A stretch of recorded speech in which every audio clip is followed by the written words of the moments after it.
as it never is, not a dull weekend with President Trump. From looking at removing some protections for endangered elephants so people can hunt them, I'm not making this up, to getting into a Twitter war and saying he should have left some high school, or rather college basketball players sitting in a Chinese jail cell. And that's just the beginning. We'll get into it all. Then critics say the Republican tax plan, it helps the wealthy and hurts many in the middle class. We'll introduce you to a millionaire who doesn't want a tax cut, and he'll explain why. Also, some people now crossing the new Mario M. Cuomo Bridge. They're getting a surprise bill in the mail, if they get it at all, for hundreds, sometimes thousands of dollars in tolls and penalties, and they didn't expect it at all. Good evening, everybody, and welcome to RFL. I'm Richard French. We begin tonight with President Trump's busy weekend. He was picking fights with several people, even his own party symbol, the elephant. Now, it all started when news broke that his administration was reversing the ban on importing big game trophies from Zimbabwe and Zambia. Now, that would open the door to American hunters being able to kill elephants and bringing back part of them as trophies into the States. Just about everyone, hopefully, was in disbelief. Why? Possibly why do we need to do this, let alone should do this? But instead of outright saying the ban would remain, well, the president, he did say that the following. Well, let's read it in tweet form. Big game trophy decision will be announced next week, but will be very hard-pressed to change my mind. That's this horror show in any way helps conservation of elephants or any other animal. Maybe he's reluctant because, well, his genius of a son here, Donnie Jr., is one of these people with a big gun belt and, yes, holding that leopard there. Tough guy. And he also, in the prior photo, was holding the elephant tail that he cut off after a successful hunt. He slaughtered, as you've seen, leopards, just about anything else you can name here. Then there's the president's feud with Senator Jeff Flake that is up to chapter 4, I guess now. Here's the Arizona Republican who is not running again, chatting with the mayor of Mesa unknowingly on an open mic. Come the party of Roy Moore and Donald Trump. We are toast. And I'm not blowing smoke at you, but you're the guy that could, just for fun, think how much fun it would be just to be the foil, you know, and to point out what an idiot this guy is. Okay. You know, anyway. To Republicans, okay, here's a response from the president, who, of course, did not let that one go. Responding again, this is the president of the United States, not a high school sophomore. Senator Flake, notice the extra Y here, so I'll give him, yes, very clever. Flakey, who is unelectable in the great state of Arizona, was caught purposefully on mic saying bad things about your favorite president. I guess he means himself. He'll be a no on tax cuts because his political career anyway is toast. And that's in quotes. Then there is the shoplifting story. 3 UCLA basketball players arrested in China, accused of shoplifting. President Trump, he took full credit for getting them released and returned home.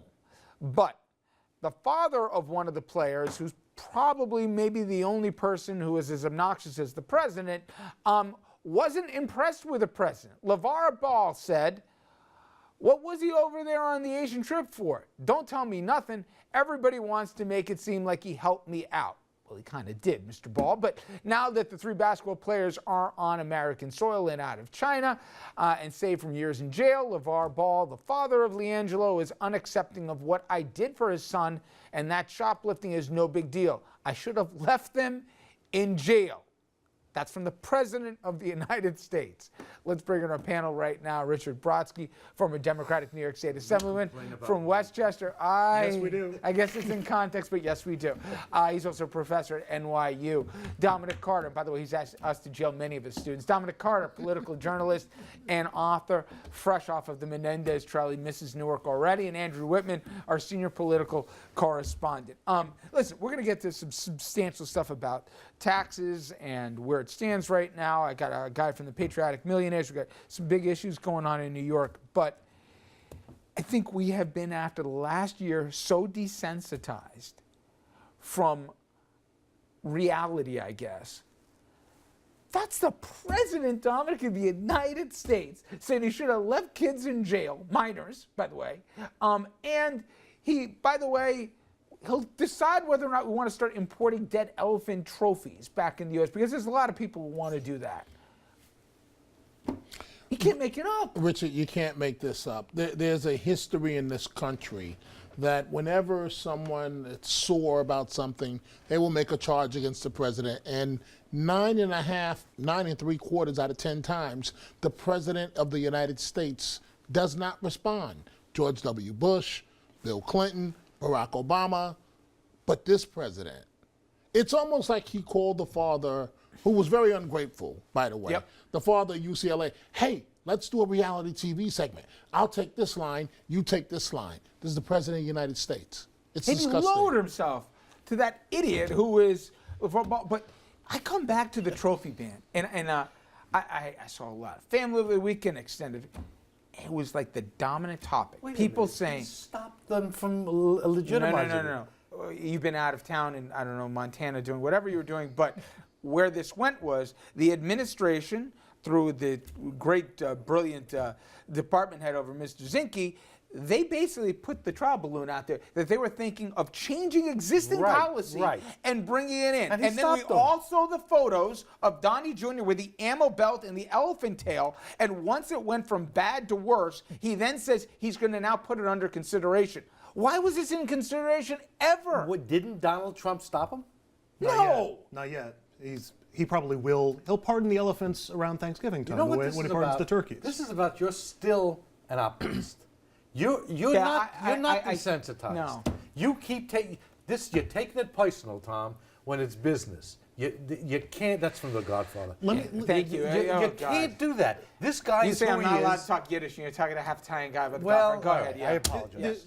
The other things that concern me with the elephant ban, one, the president doesn't know what his Interior Department is doing. I mean, those things usually go through the White House and get signed off on by the White House. You know who? This guy is worth criticizing, and he does many things worth criticizing. It seems to me that this was done without White House approval, and he put the brakes on it. Give him a little credit. But that no, way, I when he don't- does I don't- something really no, wrong, I don't have you to give can him credit hammer for that. him. He's supposed to be.